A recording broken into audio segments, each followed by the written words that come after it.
Is working too much a disease? You doing all right? Pete, you all right? Good, Brett, yourself? Getting stuff done today? Yep. It's the story of many Americans these days. I'm working probably anywhere between 17 and 18 hours a day. I wake up at around 3:30 in the morning. Oh, we got the new chairs in here. And I probably don't put my head down till close to midnight every night. Check that when this guy's fired. Whether a CEO like Brett Yormark in the executive suite, or a guy like Jim Garrettson heading to his second job at the deli counter, long hours are a way of life.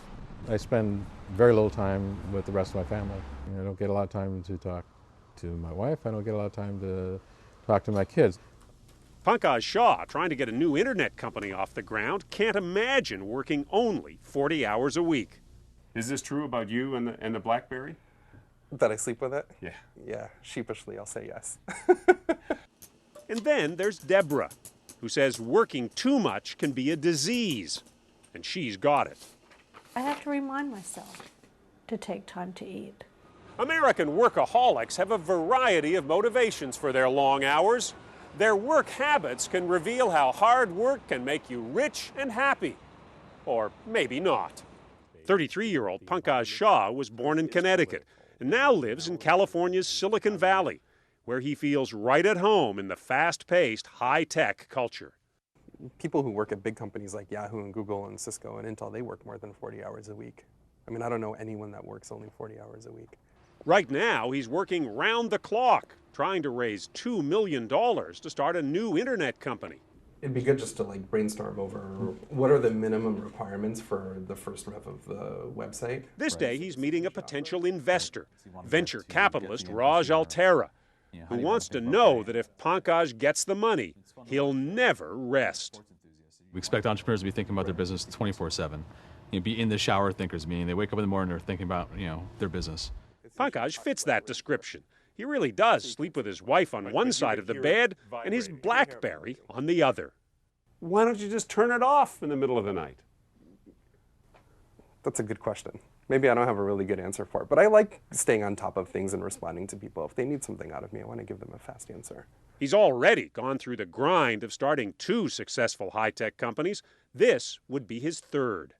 A lot of people do 1 startup, maybe 2 startups. 3?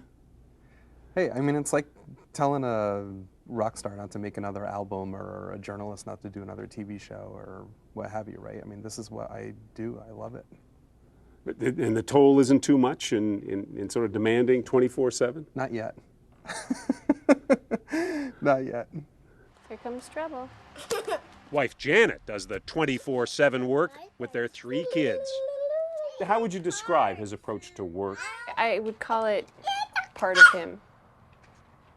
It's ingrained in him. So ingrained, he even tried to schedule when Janet would go into labor. I was actually pregnant with her, and I was due that week, and he was like, you can't have her on Tuesday or Thursday because I have meetings. So that was my first memory of him being really connected to work and us kind of trying to squeeze in there a little bit. I think I've found my thing in life right now. So it's easier to get out of bed and be maniacal about what you're doing when you love it so much. In New Jersey, Brett Yormark is just getting going on another of his whirlwind work days. He's president and CEO of the New Jersey Nets, a basketball team he's trying to turn into an entertainment powerhouse. For me, there's no other way than to give 150% every day. That's what it requires to be successful. And that's why I get up early, that's why I get home late, and that's why I love what I do. Right this way. He hustles more than most pro players, recruiting new advertisers. He has their names plastered everywhere. How can we be special and different in the eyes of marketers? Recently, he pitched some new promotional ideas to Marquee Jet, a private jet service for real jet setters, like pro basketball players and Fat Cat fans.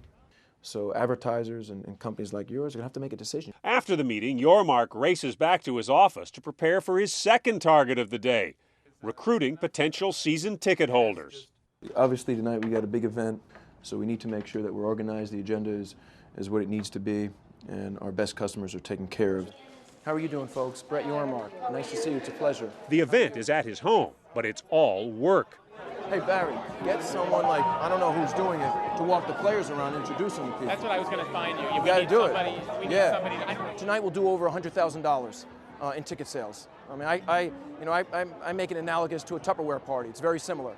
And we'll do, in the low six figures tonight, which is a great effort. Tonight, Brett Yormark, working the crowd, is the MVP. You got to introduce Warren to Brian. Well, it would be easy to call Brett Yormark and Pankaj Shah workaholics. They both work hard to put some balance in their lives, taking family vacations and time to enjoy the rewards of hard work. Some people, real workaholics, can't do that, can't take a break. I work myself to death at home. She asked us to call her only Deborah. As a mother raising 5 children, she was a workaholic, even as a parent. Living in 15-minute increments. 15 minutes, you get in the car, you drive somewhere, you drop a kid off, you go back home, you pick up another kid. Just craziness.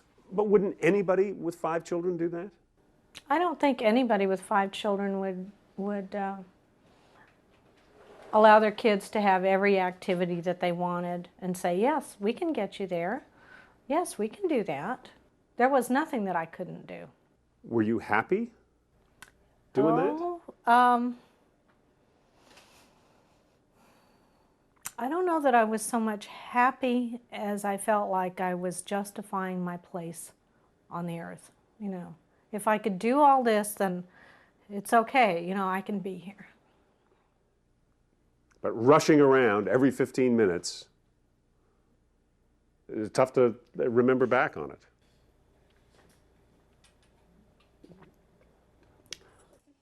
Deborah says life did not get any better once she started working outside the home. Her marriage broke up, her work brought her misery.